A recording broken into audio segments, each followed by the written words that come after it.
Hello guys, അസ്സലാമലൈക്കും. Welcome back to my YouTube channel. അപ്പൊ നിങ്ങൾ വിചാരിക്കും ഞാൻ എന്താണ് ഈ പെയിന്റ് ഒക്കെ പെറുക്കിയെടുത്ത് വന്നിക്കണത് എന്ന്. യെസ് ഗൈസ്, നമ്മളെന്ന് പെയിന്റ് പണി എടുക്കുകയാണ്. ഞാൻ വിചാരിച്ചു ഈ നമ്മുടെ സ്റ്റഡി റൂം, ഇത് സ്റ്റഡി റൂം ആണ്, പക്ഷെ ഇപ്പൊ എന്റെ പെയിന്റിംഗ് റൂം ആണ്. കാരണം ഞാൻ എന്റെ ക്രാഫ്റ്റ് കാര്യങ്ങളൊക്കെ ചെയ്യുന്നത് ഇവിടെയാണ്. അപ്പൊ ഇത് കുറെ കാലമായിട്ട് ഒരു മെനല്ലാതിരിക്കുകയാണ്. അപ്പൊ ഞാൻ മൊത്തത്തിലൊന്ന് ചേഞ്ച് ചെയ്യാന്ന് വിചാരിച്ച്. അപ്പൊ ഫസ്റ്റ് തന്നെ ഞാൻ വിചാരിച്ച് നമ്മളെ ഈ ഒരു ഡെസ്കും കാര്യങ്ങളൊക്കെ ഉണ്ടല്ലോ, അതൊരു ബ്രൗൺ കളറാണ്. കളർ അതിനോട് സ്യൂട്ട് ആവുന്നില്ല. അപ്പൊ ഞാൻ വിചാരിച്ചു മൊത്തത്തിൽ അങ്ങ് ബ്ലാക്ക് കളർ പെയിന്റ് അടിക്കാന്ന്. ചെറിയൊരു ബാഗ് ഞാൻ അടിച്ചു നോക്കി കൊള്ളാമോന്ന്, എന്നിട്ട് വ്ളോഗ് എടുക്കാൻ വിചാരിച്ചിട്ട്. കൊള്ളൂല്ലെങ്കിൽ ഇപ്പൊ അതിന്റെ നിങ്ങൾക്ക് നല്ല തല്ലു കൊള്ളൂ. അപ്പൊ ഞാൻ അടിച്ചപ്പോ വലിയ കുഴപ്പമൊന്നുമില്ല. അപ്പൊ ബാക്കി മൊത്തം ഒന്ന് പെയിന്റ് അടിച്ചെടുക്കണം. ഇമ്മ എന്നോട് പറഞ്ഞു ആവശ്യമില്ലാത്ത പണിക്ക് ഇറങ്ങേണ്ട റബി, ഇത് എന്നെക്കൊണ്ട് പറ്റൂല എന്ന്. അപ്പൊ ഞാൻ വലിയ കാര്യത്തിൽ പറഞ്ഞേ, ഡെയിലി ഒരു 2-3 പെയിന്റിങ് ചെയ്യണ എന്നോടോ ബാല, ഇതൊക്കെ സിമ്പിൾ ഹമ്പിൾ. പക്ഷെ ചെയ്തു വന്നപ്പോ കൈക്ക് ചെറുതായിട്ടൊരു വേദനയൊക്കെ പോലെ. പക്ഷെ കുഴപ്പമില്ല. ഞാൻ വിചാരിക്കുന്നത് മൊത്തത്തിൽ ഇതൊന്ന് പെയിന്റ് അടിക്കണം. പിന്നെ അതുപോലെ തന്നെ നമ്മൾ ചുമരിൽ എന്തെങ്കിലുമൊക്കെ പുതിയ പുതിയ ഐറ്റംസ് വെച്ച് പിടിപ്പിക്കണം. എല്ലാം ചെയ്ത് അവസാനം എന്താണെന്നറിയില്ല. പോകുമ്പോ ഇപ്പച്ച ഒരു കാര്യം പറയണം. ഇപ്പച്ചക്ക് ഒന്നാമത് ഈ ചുമരുമ്പിൽ പണിയെടുക്കണത് വലിയ ഇഷ്ടമല്ല. എന്തെങ്കിലും ഒരു ആണിയോ എന്തെങ്കിലും കുത്തി തറച്ച അപ്പൊ 4 ചീത്ത പറയും. അപ്പൊ ഇപ്പച്ച എന്നോട് പറഞ്ഞ എന്താ വെച്ചാല്, ചെയ്യണതൊക്കെ കൊള്ളാം, കൊള്ളൂലെങ്കിൽ ഇതെല്ലാം പഴയതുപോലെ തിരിച്ചാക്കി തന്നെനിക്ക് ഇന്ത്യക്ക് നല്ല കൊള്ളല് കൊള്ളുന്നേ. അതുകൊണ്ട് നമുക്കിത് എങ്ങനെയായാലും ഒരു മെനയാക്കി അങ്ങോട്ട് എടുക്കണം. സോ ഗൈസ്, ആദ്യം ഇതെല്ലാം കൂടി പെറുക്കി താഴെ ഇട്ടതിന് ശേഷം നമുക്ക് തുടങ്ങാം. ഒരു സൈഡിൽ ഞാൻ ഇവിടെയും കുറച്ച് പെയിന്റ് അടിച്ചിട്ട് എങ്ങനെ ഉണ്ടാവും അറിയാൻ വേണ്ടിയിട്ട്. ഇറ്റ്സ് നൈസ്, കുഴപ്പമില്ല. അപ്പൊ ബാക്കി ഫുള്ളും പെയിന്റ് അടിച്ച് തീർക്കണം. അത് കഴിഞ്ഞിട്ട് വേണം നമുക്ക് ഇതിൽ വേണ്ടാത്ത ആക്രി സാധനം മുഴുവൻ പെറുക്കിയിട്ട് എവിടെയെങ്കിലും കൊണ്ടുപോയിട്ടിട്ട് ഇവിടേക്ക് ഒന്ന് വൃത്തിയാക്കി എടുക്കാനായിട്ട്. എനിക്ക് പിന്നെ എസ്തെറ്റിക്കും കാര്യങ്ങളൊന്നും വലുതായിട്ട് അറിയില്ല ഗൈസ്. അതുകൊണ്ട് തന്നെ എനിക്ക് എസ്തെറ്റിക് ആയിട്ട് ഒരുക്കാനും നല്ല എന്നെ കൊണ്ട് പറ്റുന്ന രീതിയിൽ എന്റെ ഐഡിയയിൽ ഞാൻ ചെയ്യും. ആൻഡ് ഇതെല്ലാം 0 ബഡ്ജറ്റ് ആണ്. എന്റെ കയ്യിലുള്ള ബഡ്ജറ്റ് വെച്ചിട്ടാണ് ഞാൻ ഇതെല്ലാം ചെയ്യുന്നത്. പെയിന്റ് ഒക്കെ എന്റെ വീട്ടിലുള്ളത് കൊണ്ട് എനിക്ക് ബഡ്ജറ്റ് ഇല്ല ഗൈസ്. പക്ഷെ എന്നാലും ഇവിടെ ഒരുക്കുന്ന സാധനങ്ങളൊക്കെ 0 ബഡ്ജറ്റ് ആണ്. അതുകൊണ്ട് budget friendly room make over ആണ്. ഓക്കെ, അപ്പൊ നമുക്ക് നേരെ വീട്ടിലോട്ട് കിടക്കാം. അപ്പൊ ഗൈസ്, ഇതാണ് നമ്മുടെ സ്റ്റഡി റൂമിലുള്ള കറന്റ്ലി ഉള്ള മേശയുടെ ഒരു അവസ്ഥ. അതിലേക്ക് നമ്മൾ നമ്മുടെ വീട്ടില് ബാക്കി വന്നിട്ടുള്ള ഈ ഒരു ബ്ലാക്ക് കളർ പെയിന്റ് എടുത്ത് അടിച്ചെടുക്കാൻ പോവാണ്. ഇത് ഓൾറെഡി അവിടെ എന്തോ ഒരു ഐറ്റം വെച്ചിട്ട് ഫിക്സ് ചെയ്തുണ്ടാക്കിയ മേശ ആയതുകൊണ്ട് ഇതൊന്നും എടുത്ത് കളയാനും പറ്റൂല. അതല്ലാതെ ഇത് തേച്ച് മിനിക്ക് എടുക്കുക, അതല്ലാതെ വേറെ വയ്യില്ല. പിന്നെ ഏതോ ജാമ്പുവാന്റെ കാലത്തുള്ള ഒരു പഴയ ബ്രഷ് ഉണ്ടായിരുന്നു. ആ ബ്രഷ് എടുത്തിട്ടാണ് ഞാൻ ഈ പണിക്ക് ഇറങ്ങിയിരിക്കുന്നത്. ആദ്യം അടിച്ചടിച്ച് വരുമ്പോൾ നമുക്ക് നല്ല രസമായിട്ട് തോന്നും, ഭയങ്കര ഒരു സാറ്റിസ്ഫൈഡ് സംഭവമാണ്. പക്ഷെ എന്റെ മോനെ ഒരു 10-20 മിനിറ്റ് കഴിയുമ്പോഴേക്കും കൈ വേദന എടുക്കുക, ഊര വേദന എടുക്കുക, മൊത്തത്തിൽ അങ്ങോട്ട് നമ്മൾ എന്താവും ഡാമേജ് ആയി പോകും. പക്ഷെ ഫൈനൽ ലുക്കിൽ എത്തിയപ്പോ മേശ കാണാനായിട്ട് എനിക്ക് ഇഷ്ടപ്പെട്ടു. നല്ലൊരു മെനയൊക്കെ. ആ മെന കണ്ട് മിണ്ടാതെ പോയി കിടന്നുറങ്ങിയാൽ മതിയായിരുന്നു എന്ന് പിന്നീട് എനിക്ക് തോന്നി. കാരണം ഈ ഷെൽഫിന്റെ കോലം കണ്ടപ്പോ എനിക്ക് വീണ്ടും ഒരു തുരന്ന പിന്നെ ഷെൽഫും കൂടി അങ്ങോട്ട് പെയിന്റ് അടിച്ചെടുക്കാൻ. ഒരു മേശ പെയിന്റ് അടിച്ചപ്പോൾ ഞാൻ കയ്യുമല അവിടെ ഇവിടെയൊക്കെ നാനാ ഭാഗത്ത് പെയിന്റ് ആക്കി തുടങ്ങി. ഇത് മെയിൻ ആയിട്ട് ഞാൻ ഇത്രയും കഷ്ടപ്പെടുന്നത് വീഡിയോ എടുക്കുന്ന സമയത്ത് എന്റെ ബാക്ക്ഗ്രൗണ്ട് ഭയങ്കര വിയേർഡ് ആയി. അതൊരു മെനയായി കിട്ടാൻ വേണ്ടിയിട്ടാണ് ഞാൻ ഈ കിടന്ന് കഷ്ടപ്പെടുന്നത് മുഴുവനും. ഏകദേശം 4-5 മണിക്കൂർ എടുത്തിട്ടാണ് ഞാനിത് മുഴുവൻ പെയിന്റ് അടിച്ച് തീർത്തത്. കാരണം വേറൊന്നുമില്ല, എന്താ പറയാ, നടുപ്പുറം കൂടി വേദന എടുക്കുക ഈ കുനിഞ്ഞൊന്ന് പെയിന്റ് അടിച്ചിട്ടേ. അവസാനം ഞാൻ പിന്നെ അങ്ങോട്ട് ഏകദേശം ഒക്കെ ഒന്നുകൊണ്ട് ഒതുക്കി തീർത്തൊന്ന് ഉണങ്ങിയതിന് ശേഷമാണ് പൊടി തട്ടിയതും പിന്നെ ഏതെങ്കിലുമൊക്കെ കുത്തും പുള്ളിയൊക്കെ ഉള്ള സ്ഥലത്ത് മൊത്തത്തിലൊന്ന് പെയിന്റ് അടിച്ച് ഫിനിഷ് ആക്കി എടുത്തത്. എന്തായാലും പെയിന്റ് പണിക്കാരൊക്കെ ഞാൻ സമ്മതിച്ചിരിക്കണം കേട്ടോ. എന്ത് കഷ്ടപ്പാടാ അറിയോ ഇതൊന്ന് മര്യാദക്ക് വൃത്തിയിൽ ചെയ്തെടുത്ത് തീർക്കാനായിട്ട്. എനിക്ക് പിന്നെ അഹങ്കാരം, പേപ്പറിൽ വരക്കണ സുഖമാണ് ഈ ചുമരുമൽ അടിക്കണതെന്ന് വിചാരിച്ച് പാഞ്ഞതാണ്. അല്ലെങ്കിൽ പണ്ടേ ഇങ്ങനെയാണ് ഇതിന്റെ എല്ലാ കാര്യം. എന്തമ്മേ, ഇത് 4 കൊണ്ടൊന്നും തോണ്ടിയാ തീരുന്ന സാധനമല്ല. ഞാൻ വിചാരിച്ചു 4 അങ്ങോട്ടും ഇങ്ങോട്ടും വീശിയാ തീരുന്നേ. എത്ര വീശലാ വീശണത്. ഇത് പെയിന്റ് ഒന്ന് സെറ്റ് ആയി കിട്ടണമെങ്കിലേ കുറച്ച് പാടാണ്. പിന്നെ എന്റെ അത്യാഗ്രഹം മൂത്തിട്ട് ഞാൻ ഇതിനും കൂടി അടിക്കാൻ ഇറങ്ങിയപ്പോ ഇതിപ്പോ മേലെ മാത്രം അടിച്ചാൽ പോരല്ലോ, ഇതിന്റെ താഴെയും കൂടി അടിക്കണ്ടേ. ഇതുപോലെ പെയിന്റ് അടിക്കാൻ എന്നെ കൊണ്ട് പറ്റണില്ല. അയ്യോ, പെയിന്റ് അടിക്കാർക്കൊക്കെ അടിപൊളിയാണ് നിങ്ങൾ ഗൈസ്, അടിപൊളിയാണ്. പിന്നെന്താന്നറിയോ, ഇത് അടിച്ചിട്ട് പകുതിയിൽ നിർത്താൻ പറ്റൂല. പകുതിയിൽ നിർത്തി അപ്പ എന്റേക്കൊന്ന് ചീത്തേക്കും. മൊത്തം അടിച്ചിട്ട് കൊളായാലും ചീത്തേക്കും. എങ്ങനെ പോലെ എനിക്ക് ചീത്ത ഉറപ്പാണ് ഗൈസ്. എങ്ങനെയെങ്കിലും ഇത് ഫുള്ള് തീർക്കട്ടെ. സോ ഗൈസ്, ഫൈനലി നമ്മളിത് ഓൾമോസ്റ്റ് എല്ലാം പെയിന്റ് അടിച്ച് തീർത്തിക്കണേ. എന്താ പറയാ, ഞാൻ വിചാരിച്ചു പെയിന്റ് അടിക്കുന്ന 4 വീശിയ ഭയങ്കര സുഖമാണെന്ന്. പക്ഷെ വലിയ സുഖമൊന്നുമില്ല. എന്തായാലും ഓൾമോസ്റ്റ് സെറ്റ് ആക്കി കഴിഞ്ഞിക്കണ്. അപ്പൊ നിങ്ങള് എന്താ ചെയ്യേണ്ടതെന്ന് വെച്ചാൽ, കൊള്ളാമെങ്കിലും കൊള്ളൂലെങ്കിലും കൊള്ളാന്ന് കമന്റ് ഇടണം. ഇപ്പച്ചി എങ്ങാനും ഇത് രസമല്ല എന്ന് പറയുകയാണെങ്കിൽ കമന്റ് എടുത്ത് കാണിച്ചു കൊടുക്കാനാണ്. നിങ്ങൾക്കൊരു കലാബോധം അല്ലായിട്ടാണ് മനസ്സിലാ, ബാക്കി എല്ലാവരും കണ്ടിയിലെ രസമുണ്ട് പറഞ്ഞിട്ട് പറഞ്ഞിട്ട്. അതുകൊണ്ട് നിങ്ങളോട് ഞാൻ എന്താ അഭിപ്രായം നല്ല ചോദിക്കണത്, റിക്വസ്റ്റ് ചെയ്യാണ്. നല്ല രസമുണ്ട്, നിങ്ങൾ കമന്റ് ഇടണം. ഓക്കെ, അങ്ങനെ ഞാൻ ഒരു ദിവസം ബ്രേക്ക് എടുത്തു. പിറ്റേ ദിവസം ആയപ്പോഴേക്കും ഏകദേശം നല്ലോണം ഉണങ്ങിയിട്ടുണ്ടായിരുന്നു.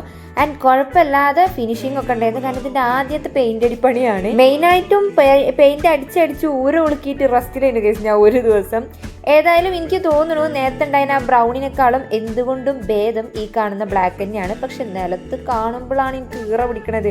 പഠിച്ചോനെ, ഇതിൽ നിന്ന് ഇനി വേണ്ടതും വേണ്ടാത്തതൊക്കെ വേർതിരിച്ച് ഞാൻ എന്ത് ചെയ്യണോ, വല്ല ആക്രിക്കും കൊണ്ടുപോയി കൊടുക്കണം. അമ്മാതിരി ആക്രി സാധനമാണ് ഇതിൻ്റെ ഉള്ളിൽ. ഇനി അടുത്ത പരിപാടി എന്ന് പറഞ്ഞാൽ ഈ പെയിന്റ് അടിച്ച് നന്നാക്കിയ സ്ഥലത്ത് നമ്മൾ എന്തെങ്കിലുമൊക്കെ അടിപൊളിയായിട്ടുള്ള സാധനങ്ങൾ വേണമല്ലോ വെക്കാനായിട്ട്. അപ്പൊ ഞാൻ ഈ പേനയും പെൻസിലൊക്കെ ഇട്ട് വെക്കാനായിട്ട് മനോഹരമായിട്ടുള്ള എന്തെങ്കിലും ഒരു ഓർഗനൈസർ ഉണ്ടാക്കിയെടുക്കാന്ന് വെച്ചു. കാരണം നമ്മൾ 0 ബഡ്ജറ്റ് മേക്ക് ഓവർ ആണ്. അപ്പൊ ഉമ്മച്ചി എവിടെന്നെങ്കിലൊക്കെ ബിരിയാണി കൊണ്ടുവരുന്ന ഇങ്ങനത്തെ ഡപ്പകൾ ഉണ്ടാവല്ലോ, അത് എപ്പോഴും സൂക്ഷിച്ചെടുത്ത് വെക്കലുണ്ട്. ഈ ഫ്രിഡ്ജിലൊക്കെ ഒരേപോലത്തെ ഡപ്പകളാക്കി വെക്കാന്ന് പറഞ്ഞിട്ട് അന്ന് ഞാൻ അങ്ങനെ ചോദിക്കലുണ്ട്. ഇനി ആക്രി സാധനം എടുത്തൊക്കെ അത് വേറെ പണിയൊന്നുമില്ല. പക്ഷെ അവസാനം എനിക്കെന്നെ ഉപകാരമായിട്ട് എന്നുള്ളത് ഞാൻ സ്വപ്നത്തിൽ പോലും വിചാരിച്ചിട്ടില്ല. അപ്പൊ നമ്മൾ എന്തായാലും സ്റ്റഡി റൂം ഒരു ബ്ലാക്ക് ആൻഡ് വൈറ്റ് തീമാണ് എടുത്തിരിക്കുന്നത്. അപ്പൊ അതിക്ക് ഒരു ബ്ലാക്ക് ബോക്സസ് കുറച്ചും കൂടി അടിപൊളിയായിരിക്കും എന്ന് എനിക്ക് തോന്നുന്നു. അപ്പൊ അത് പ്ലെയിൻ ആയിട്ട് വെക്കണേനേക്കാളും ഭംഗിയാക്കാൻ വേണ്ടി ഞാൻ കുറച്ച് കളർഫുൾ ആയിട്ട് ഹാർട്ടുകളൊക്കെ കൊടുത്തിട്ടുണ്ട്. ഒരു ഡപ്പയില് 2 കളറിൽ വരുന്ന ഒരു വലിയ കുറെ സ്നേഹം നിറഞ്ഞ ഹാർട്ടും കുറച്ച് സ്നേഹം നിറഞ്ഞ ചെറിയ ഹാർട്ടും ആയിട്ട് ഇതുപോലെ നമ്മൾ സെറ്റ് ചെയ്തെടുത്തിട്ടുണ്ട്. ആൻഡ് സീരിയസ്ലി എനിക്ക് ഇതിന്റെ ഫൈനൽ ലുക്ക് കണ്ടപ്പോൾ ഭയങ്കരമായിട്ട് ഇഷ്ടപ്പെട്ടു കേട്ടോ. നല്ല രസമുണ്ടായിരുന്നു കാണാൻ. എന്നിട്ട് നമ്മൾ അതിൽ ഇതുപോലെ പേനകളും പെൻസിലുകളും കളറുകളൊക്കെ ഇട്ട് വെക്കും. ഇനി നെക്സ്റ്റ് നമ്മുടെ ഷെൽഫ് ഒന്ന് ഡെക്കോർ ചെയ്യാനായിട്ട് കുറച്ച് കാടും പടലൊക്കെ പറിച്ചുകൊണ്ട് വരാം. വേറൊന്നല്ല, കഴിഞ്ഞൊക്കെ വട്ടം നമ്മൾ കുറെ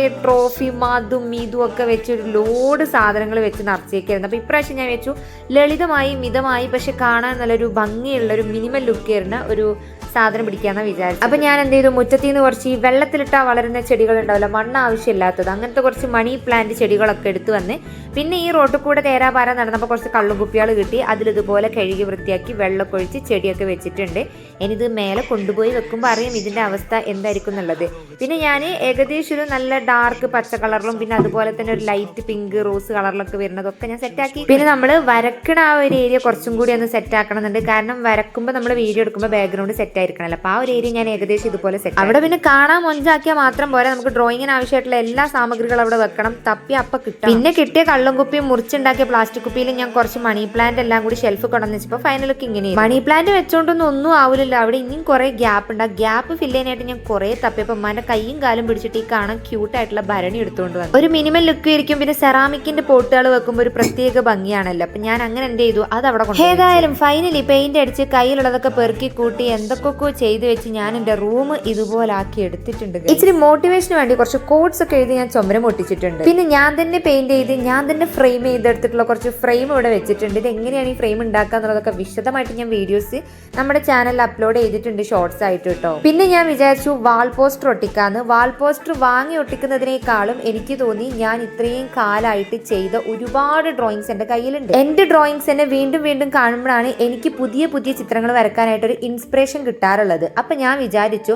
ഒരു പുസ്തകത്തിന്റെ ഉള്ളിൽ വെക്കുന്നതിനേക്കാളും എന്തുകൊണ്ടും ഇതുപോലെ കട്ട് ചെയ്തിട്ട് വാൾ പോസ്റ്ററിന് പകരം എന്റെ ചിത്രങ്ങൾ ഒട്ടിക്കുന്നത് തന്നെയാണ് നല്ലത്. അതൊരു ബെറ്റർ ഡിസിഷൻ ആയിരുന്നു. കാരണം ചെയ്തു വന്നപ്പോൾ എനിക്ക് ഏറ്റവും കൂടുതലും ഇഷ്ടമായിട്ടുള്ളത് ആ ഒരു പോർഷൻ. പിന്നെ എൻ്റെ അടുത്തുള്ള ട്രോഫിയും പിന്നെ കുട്ടി ഞാൻ ഉണ്ടാക്കി എനിക്ക് ഒഴിവാക്കാൻ മനസ്സ് വരാത്ത കുറച്ച് ക്രാഫ്റ്റ് ഐറ്റംസും നമ്മളെ ഈ ഒരു ഓർഗനൈസർ ഒക്കെ വെച്ചിട്ട് നമ്മുടെ ടേബിൾ ഏകദേശം ഇതുപോലെ ഒന്ന് സെറ്റ് ചെയ്ത് കൊടുത്തു. ഇതൊരു എസ്തെറ്റിക് വൈബ് ആയിക്കണമെന്നൊന്നും എനിക്കറിയില്ല, പിൻട്രസ്റ്റ് ആണോന്നൊന്നും ചോദിച്ചാൽ എനിക്കറിയില്ല. പക്ഷെ എന്തുകൊണ്ടും നേരത്തെ ഉള്ളതിനേക്കാളും ഭയങ്കര നീറ്റ് ആൻഡ് ക്ലീൻ ആയിട്ടുണ്ട് ഇപ്പൊ എൻ്റെ വീട്ടിലുണ്ടായിരുന്ന കല്യാണ കത്ത്, സെറാമിക് പോട്ടുകള്, പഴയ കുപ്പികൾ മുറിച്ചിട്ട് അതില് ഇട്ട് വെച്ച മണി പ്ലാന്റ്സ്, പിന്നെ സെറാമിക്കിന്റെ കപ്പുകള്, പിന്നെ നമുക്ക് വീട്ടുകൂടലിന് കിട്ടിയ കുട്ടി ഡെക്കോറംസ്, ഇതെല്ലാം വെച്ചിട്ടാണ് ഞാൻ എന്ത് ചെയ്തിട്ടുള്ളത്, നമ്മുടെ ആ ഒരു ഷെൽഫ് അടിപൊളിയായി സെറ്റ് ചെയ്തിട്ടുള്ളത്. എല്ലാ പണിയും കഴിഞ്ഞിട്ട് നോക്കിയപ്പോൾ എനിക്ക് തോന്നി ഇത് ഭയങ്കര മിനിമൽ ആയി പോയെന്നു. പക്ഷെ പിറ്റേ ദിവസം തുറന്നു കയറി വന്നപ്പോൾ എനിക്ക് തോന്നുന്നു ഭയങ്കര ഒരു പോസിറ്റീവ് എനർജി. കാരണം കുറേ സാധനം കണ്ടമുണ്ട് അവിടെ കിടക്കണമെങ്കിൽ എനിക്ക് ഇറിറ്റേറ്റ് ആവാറുണ്ട്. പക്ഷെ ഇതിങ്ങനെ കാണുമ്പോൾ ഒരു പീസ്ഫുൾ, കാണാനൊരു ഭംഗി, മൊത്തത്തിൽ നല്ലൊരു രസം ഉണ്ടായിരുന്നു. ഈ ഒരു വീഡിയോ കാണുന്ന പോലെ മാത്രമൊന്നുമല്ല, നല്ല ഡാർക്ക് കളറാണ് ഇത് കാണാനായിട്ട്. ആൻഡ് ഈ ഒരു സംഭവങ്ങളൊക്കെ വന്നപ്പോൾ നല്ല ഭംഗിയുണ്ട്. ഇത് വെളിച്ചത്തിൽ കുറച്ചൊരു എന്തൊരു വെള്ളമയം പോലെ തോന്നി എനിക്കിത് കാണാനായിട്ട്. അപ്പോൾ എന്തായാലും നമ്മുടെ റൂം മേക്ക് ഓവർ നിങ്ങൾക്ക് ഇഷ്ടപ്പെട്ടിക്കണോ ഇല്ലയോ എന്നുള്ളത് താഴെ കമൻറ്റ് ചെയ്യുക. എങ്ങനെയുണ്ട് നമ്മുടെ ആദ്യത്തെ റൂമും ഇപ്പോൾ സെറ്റ് ചെയ്ത് വെച്ചിട്ടുള്ള റൂമും എന്നുള്ളത് കൂടി നിങ്ങൾ കമൻറ്റ് ചെയ്യാനായിട്ട് മറക്കാം. അപ്പോൾ ഇതുപോലെ തന്നെ നിങ്ങളുടെ കഴിവുകൾ ഉപയോഗിച്ചിട്ട് വരക്കുന്ന പെയിൻറ്റിങ്സും ചിത്രങ്ങളൊക്കെ വെച്ചിട്ട് ഫ്രെയിംസും വാൾ പോസ്റ്ററൊക്കെ ഉണ്ടാക്കി പിന്നെ നമ്മുടെ വീട്ടിൽ തന്നെ ഉമ്മാനോട് ചോദിച്ചാൽ കിട്ടാവുന്ന ഭംഗിയുള്ള പാത്രങ്ങളൊക്കെ വെച്ചിട്ട് നിങ്ങൾക്കും ഇതുപോലെ റൂംസ് ഒക്കെ സെറ്റ് ചെയ്തെടുക്കാവുന്നതേ ഉള്ളൂ. അതിനുവേണ്ടി ഒരുപാട് കാശ് മുടക്കേണ്ട ഒരു കാര്യമില്ല. സോ ഗൈസ്, ഇന്നത്തെ വീഡിയോ ഇത്രയൊക്കെ ഉള്ളൂ. അപ്പോൾ നിങ്ങൾക്ക് ഇഷ്ടപ്പെട്ടിട്ടുണ്ടെങ്കിൽ തീർച്ചയായിട്ടും ലൈക്ക് ചെയ്യാനും ഷെയർ ചെയ്യാനും എന്തെങ്കിലുമൊക്കെ കമൻറ്റുകൾ ഉണ്ടെങ്കിൽ കമൻറ്റ് ബോക്സ് പറയാനായിട്ടും മറക്കണ്ട. അതേപോലെ തന്നെ ഈ കാണുന്ന പോലെയൊക്കെ നിങ്ങൾ നിങ്ങളുടെ റൂമൊക്കെ ഒന്ന് സെറ്റ് ആക്കാനായിട്ട് ട്രൈ ചെയ്തു. പിന്നെ ഞാൻ ചെയ്തതിൽ നിങ്ങൾക്ക് ഇഷ്ടപ്പെട്ടത് ഈ കോട്ട്സിൻ്റെ ഈ ഒരു പോർഷൻ ആണോ, അല്ലെങ്കിൽ ഞാൻ ഇവിടെ സെറ്റ് ചെയ്ത ഈ ഒരു ഭാഗമാണോ, അതല്ലെങ്കിൽ ഞാൻ ചെയ്തെടുത്തിട്ടുള്ള വാൾ പോസ്റ്റർ ആണോ, അല്ലെങ്കിൽ ഞാൻ ചെയ്ത ഫ്രെയിം ആണോ, അല്ലെങ്കിൽ ഞാൻ ചെയ്തിട്ടുള്ള നമ്മുടെ ഷെൽഫാണോ, ഏതാണ് നിങ്ങൾക്ക് കൂടുതൽ ക്രിയേറ്റീവായിട്ടും ഇഷ്ടമായിട്ടും തോന്നിയത് എന്നുണ്ടെങ്കിൽ തീർച്ചയായിട്ടും അതും കൂടി കമൻറ്റിൽ പറയാൻ മറക്കണ്ട. അപ്പോൾ എന്തായാലും നമുക്ക് ആ റൂം അങ്ങോട്ട് പൂട്ടി ഇടുകയല്ലേ. അപ്പോൾ അത്രയുള്ളൂ. ബൈ.